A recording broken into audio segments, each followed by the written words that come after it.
నమస్తే, welcome to CM today. నేను సహస్ర. ఏపీలో కూటమి సర్కారు ఏడాది పాలన పూర్తయింది. తాజాగా కూటమి పార్టీలన్నీ కలిసి సుపరిపాలనకు తొలి అడుగు పేరుతో ఓ సభ కూడా నిర్వహించాయి. మరోవైపు గత ఎన్నికలు దారుణంగా దెబ్బతిన్న వైసీపీ తిరిగి పుంజుకునేందుకు తీవ్రంగా ప్రయత్నిస్తుంది.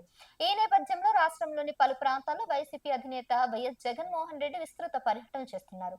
అదే సమయంలో ఆయన పర్యటనలో అవాంఛనీయ ఘటనలు చోటు చేసుకోవడం, అవి కాస్త ప్రభుత్వం వర్సెస్ విపక్షంగా మారడం చర్చనీయాంశమైంది. ఈ నేపథ్యంలో CM Chandrababu, deputy CM Pawan Kalyan కీలక ఆదేశాలిచ్చారు.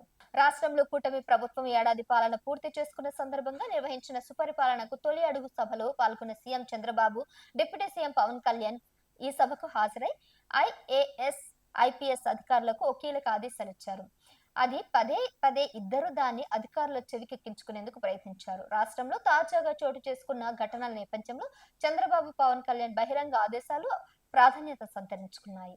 రాష్ట్రంలో అధికారం కోల్పోయిన విపక్షంలో ఉంటూ సమస్యలు సృష్టిస్తున్న వైసీపీ విషయంలో కఠినంగా వ్యవహరించాలని CM Chandrababu, deputy CM Pawan Kalyan తమ ప్రసంగాల్లో అధికారుల్ని ఆదేశించారు. గతంలో ఐఏఎస్, ఐపీఎస్ల పరిస్థితి ఎలా ఉండేదో ఓసారి గుర్తు తెచ్చుకోవాలన్నారు. ఇప్పుడు పోలీసు అధికారులపై వైసీపీ వ్యవహరిస్తున్న తీరుపై చంద్రబాబు, పవన్ కళ్యాణ్ మండిపడ్డారు.